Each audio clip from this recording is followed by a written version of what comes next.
Om Swastiastu. Hai, bagaimana kabarnya? Semoga selalu sehat dan semangat belajar. Perkenalkan, nama saya Adi Dona Putra. Pada video kali ini, saya akan menjelaskan materi tentang limit fungsi aljabar. Setelah menonton video ini, diharapkan kalian memahami tentang konsep limit fungsi aljabar, memahami tentang sifat-sifat limit fungsi aljabar, dan mampu memecahkan masalah yang berkaitan dengan limit fungsi aljabar. Di era teknologi seperti sekarang ini, tentunya kita sudah tidak asing lagi dengan internet. Bahkan hampir setiap hari kita akan mengakses internet.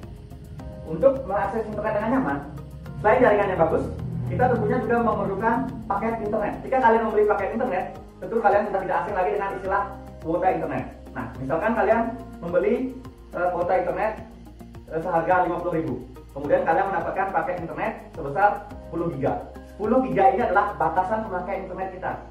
Jika pemakaian internet kita sudah mencapai 10 GB, tentunya setelah itu kita tidak akan dapat mengakses internet kembali. Kata batasan ini juga kita bisa artikan dengan istilah limit. Dalam matematika, limit digunakan untuk mencari suatu pendekatan pada suatu titik atau batasan tertentu. Apa yang dimaksud dekat dalam hal ini? Untuk memahami tentang apa yang dimaksud dengan pendekatan dalam hal ini, coba mari kita sama-sama cermati masalah berikut.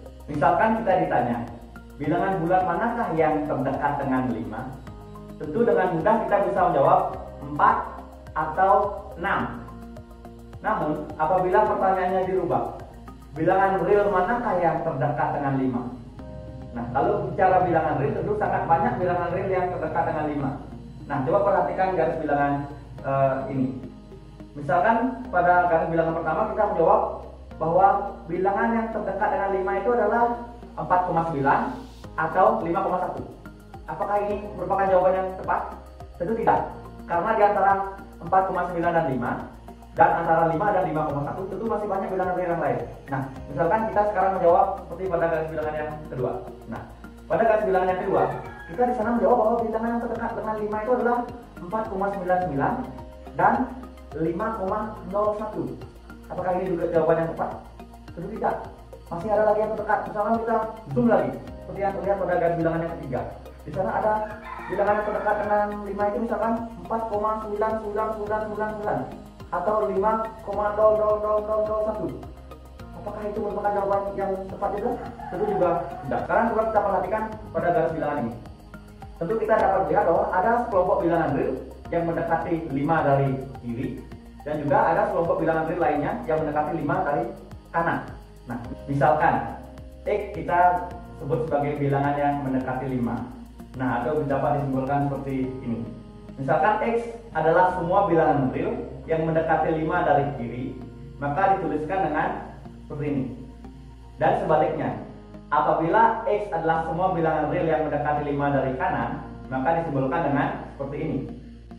Konsep tersebut dapat kita gunakan untuk menjelaskan fungsi secara intuitif. Misalkan kita mempunyai suatu fungsi fx dari bilangan real ke bilangan real, di mana fx itu sama dengan x kuadrat dikurang 9 per x dikurang 3 untuk x-nya bilangan real. Pada fungsi tersebut, apabila kita substitusikan nilai x sama dengan 3, maka f3 itu pasti menghasilkan nilai 0 per 0. X kuadrat, 3 kuadrat 9, 9 dikurang 9, 0 per x kurang 3. X kita substitusikan dengan 3, 3 kurang 3 juga 0, sehingga F3 akan menjadi 0 per 0 atau tidak terdefinisi. Sehingga untuk mencari nilai fungsi saat X sama dengan 3, kita akan menggunakan nilai pendekatan. Nah, coba perhatikan tabel berikut.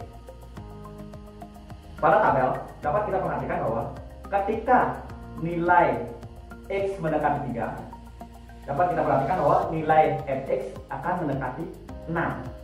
Sehingga dapat kita simbolkan bahwa nilai fungsi fx ketika x sama dengan 3 adalah 6. Atau secara matematis dapat kita tuliskan limit x mendekati 3 dari fungsi x kuadrat dikurang 9 per x kurang 3 itu sama dengan 6. Dari masalah yang sudah kita bahas tadi, kita bisa mendefinisikan definisi limit secara umum. Misalkan f adalah fungsi yang memetakan bilangan real ke bilangan real, dan misalkan L dan C adalah anggota himpunan bilangan real. Limit dari X mendekati C, Fx itu sama dengan L jika dan hanya jika nilai Fx mendekati L untuk semua X mendekati C. Sekarang kita akan lanjutkan untuk membahas sifat-sifat limit fungsi aljabar. Nah, perhatikan di sini. Nah, ini adalah sifat-sifat limit fungsi aljabar. Sekarang kita akan bahas mulai dari sifat yang pertama. Sifat yang pertama itu adalah limit X menuju C sama dengan L. Jika dan hanya jika limit X menuju C dari kiri sama dengan L, dan nilainya juga sama dengan limit X mendekati C dari kanan. Apa artinya sifat yang pertama ini? Ini artinya bahwa suatu fungsi atau suatu limit fungsi dapat dikatakan mempunyai limit apabila limit kirinya nilainya sama dengan limit kanannya. Sekarang saya akan lanjutkan ke sifat yang kedua. Sifat yang kedua ini adalah limit X mendekati C dari K itu sama dengan K. Apa artinya? Artinya limit dari suatu konstanta itu adalah konstanta itu sendiri. Misalkan limit X mendekati 2 dari 5, yaitu hasilnya pasti sama dengan 5. Limit X mendekati 1 dari 8, ya hasilnya pasti sama dengan 8. Nah, sifat yang ketiga, limit X mendekati C dari X sama dengan C. Nah, ini juga simple. Misalkan limit X mendekati 2 dari X, ya pasti hasilnya 2. Kemudian contoh yang lain, limit X mendekati 5 dari X, ya pasti hasilnya 5. Nah, seperti itu maksudnya. Terus sifat limit yang lain bagaimana? Tentunya juga sangat gampang sekali. Kalian bisa cermati dan saya kira kalian juga bisa memahaminya sendiri karena sudah sangat jelas sifat-sifatnya. Nah, sekarang coba kita lanjutkan tentang bagaimana cara untuk menyelesaikan permasalahan yang berkaitan dengan limit. Cara untuk menyelesaikan suatu limit fungsi itu ada dua cara. Cara pertama itu adalah cara numerik atau biasa kita dengar dengan substitusi langsung. Kemudian cara yang kedua itu adalah cara memfaktorkan. Nah, sekarang saya akan bahas yang pertama dulu tentang cara substitusi langsung. Misalkan untuk cara substitusi langsung, kita punya limit X mendekati 2 dari X ditambah 5. Nah, bagaimana caranya? Cara substitusi langsung ini kita tinggal mengganti nilai X-nya itu dengan nilai limitnya. Nah, misalkan tadi limit X mendekati 2 dari X tambah 5, kita tinggal ganti nilai X-nya dengan angka 2. Jadinya nilai dari limit X mendekati 2 dari X tambah 5 itu adalah X-nya diganti dengan 2, jadi 2 ditambah 5 sama dengan 7. Sekarang kita lanjutkan untuk cara memfaktorkan. Kapan cara memfaktorkan ini digunakan? Cara atau teknik pemfaktoran ini digunakan apabila jika kita melakukan cara substitusi langsung menghasilkan 0 per 0. Nah, jadi harus kita faktorkan dulu untuk mendapatkan nilai limitnya. Nah, seperti contoh, kita gunakan saja yang sudah kita bahas tadi. Misalkan kita punya limit X mendekati 3 dari X kuadrat dikurang 9 per X dikurang 3.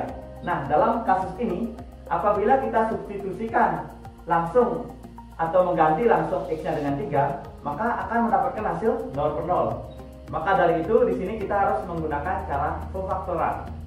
Nah, di situ kan ada X kuadrat dikurang 9. X kuadrat dikurang 9 ini bisa kita faktorkan dulu.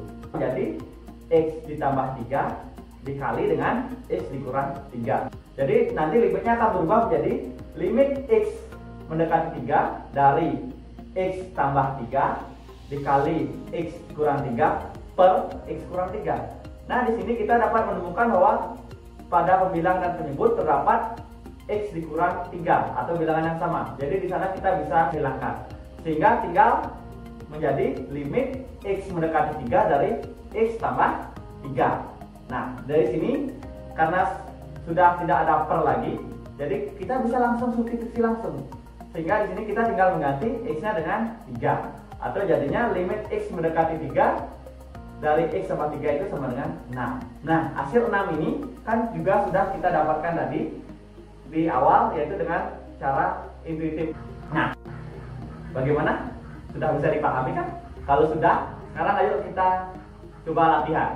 Nah, di sini saya sudah punya beberapa soal yang kalian bisa kerjakan secara mandiri di rumah. Itu saja materi yang bisa saya sampaikan pada video kali ini yang berkaitan tentang limit fungsi aljabar. Semoga kalian bisa memahami video ini dengan baik, dan apabila dalam penyampaian terdapat salah bahasa atau salah kata, saya mohon maaf yang sebesar-besarnya. Saya tutup video ini dengan Pramo Santi. Om Santi Santi Santi.